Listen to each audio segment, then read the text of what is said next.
Well, Baltimore, here we sit on a sad, dark end to a Sunday evening as the Ravens fall to the Tennessee Titans of all teams. Yeah, it seems, it seems rather.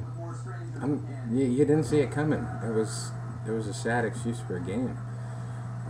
I personally would like to say if it is my fault, given the fact I did not record a pregame video and gave you guys a little tidbits of what to check while you're watching the game. If that is the case, I do apologize, and I will not let you guys down anymore. I'm going to make sure I'm here every week, make sure I'm telling you guys the good, the bad, and the ugly, pregame and postgame.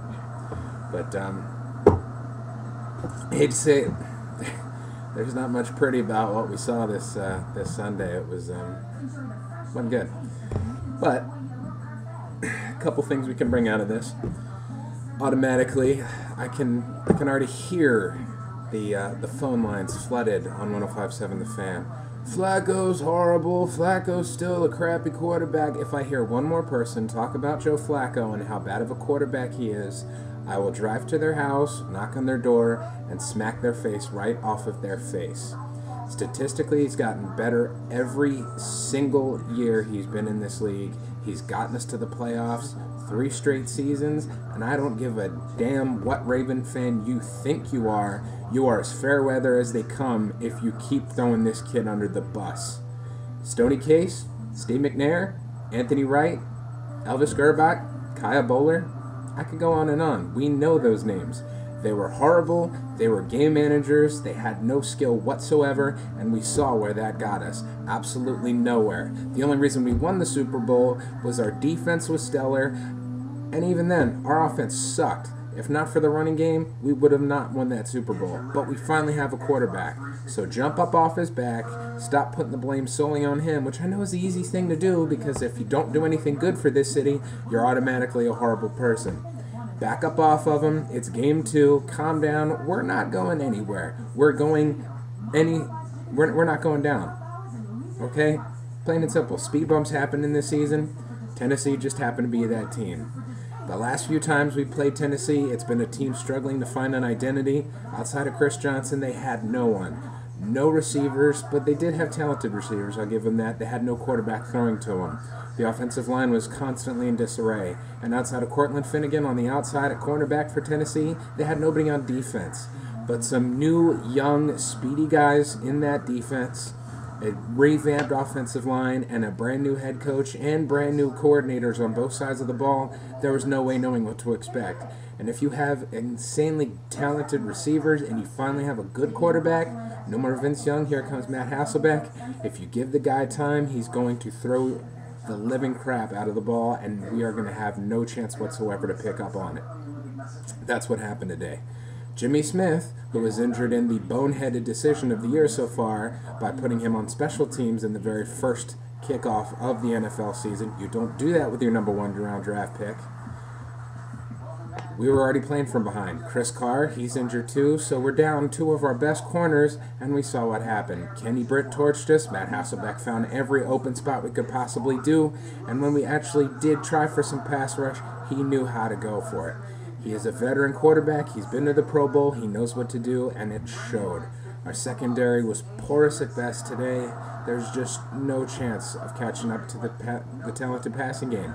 And you can never dedicate too many people to the passing game, because once Chris Johnson gets those open lanes, there's no chance. I don't care who is the front 7 of our team. That man is too lethal and too talented in the open field and the slants, and can really make guys miss too well to not dedicate that extra man over the top to try stop the run. So all in all, of course, defense subpar at best. Pagano is one hell of a motivator, though, and I know he's going to use this as one hell of a fuel on this fire. So guarantee the defense is going to come back on top notch next week, but I won't go too much into that.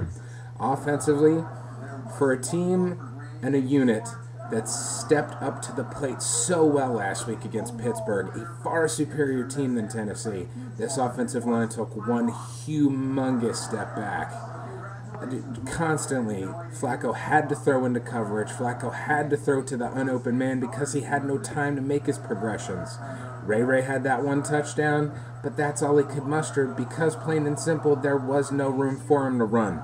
The offensive line took a huge step back, a major disappointment this week. I don't know what else to say about it other than they need to step their game up because St. Louis isn't a team to be taken lightly anymore. And last but not least, the wide receivers. We pay this different array of guys to get open and get separation. Lee Evans, David Reed, Torrey Smith, they were brought here for one reason. Stretch the field and get open so the tight ends and Bolden can separate in the middle and intermediate routes and get yards after the catch against the linebackers and safeties because they are bigger, stronger, and superior than anybody else in our division. And that didn't happen today. So obviously, we come out on the losing effort. So once again, I stick up for my man Flacco. He didn't have the best of days, but he had an alright day, considering there was no time in the pocket to throw, and that's when he is at his best. Given time, he could put up numbers that rival Cam Newton, I can't believe I'm saying his name already, and Aaron Rodgers. But when he does not have any time and he's got big mitts of DNs in his face, there's no way he's going to be able to make plays. And another hypothesis I have, I didn't get to watch a majority of the game, but Flacco has always had a major problem with cover 2 scheme defenses. Tampa Bay ran it quite frequently in their Super Bowl run. The Indianapolis Colts are famous for running it. Cover 2 generally means a very small, fast unit of defense, and that really thrives on the front 4 getting all of your pass rush. So when you have very small, speedy linebackers and a lot just strong, sturdy, fast corners and safeties, that generally tends to be a lot of tight coverage and very small windows for quarterbacks to throw to. And if quarterbacks do not have pinpoint accuracy, a la Drew Brees, they are going to have problems and they'll turn the football over. If I had to make a basis of what happened today, that's probably how Tennessee approached this game. They utilized the skill position players they did have in the best way possible, and that's what caused Flacco confusion because he had too tight a coverage in which to throw to. And there goes the turnovers that we saw thrown today. But all in all, it was just a big letdown. I think the city in general as well, we got a little too amped up and saying, oh, this team's going 16-0, they're going to the Super Bowl, oh my God, they're so amazing. We will have flashes of brilliance and we will have speed bumps along the way, but this is still a playoff contending team, and anybody who dares to try to track for my boys, you have got one big problem on your hands because I will throw so many stats and numbers in your face, you won't even be able to come at me with any form of an argument. Sorry, it was kind of a soapbox video tonight. It was a really big letdown. And I've heard way too many people saying, oh, this team's horrible, oh, we're so embarrassed, oh my God, what are we going to do? It's game 2. St. Louis is next week. If we play a game we're capable of, it'll be a lot better. And then come the Jets in the bye week. We have a week coming up where we can work all this crap out and become a better football team because of it. So let's all calm down, let's keep breathing into those paper bags, and let's start focusing on St. Louis for next week because I know the receiving core might not be there, but Sam Bradford's one hell of an up-and-coming young quarterback, so we can't take that too lightly.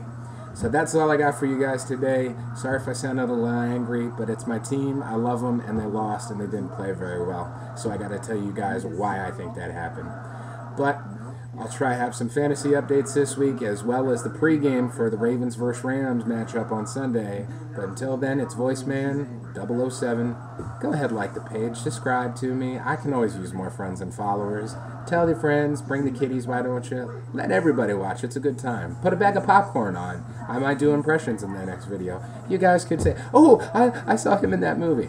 You know, I aim to please everybody. So with that being said, please subscribe to the page, and Mr. Voiceman's not here, but in the meantime, we'll go with Stewie, and we'll be back soon. Thanks for watching, guys.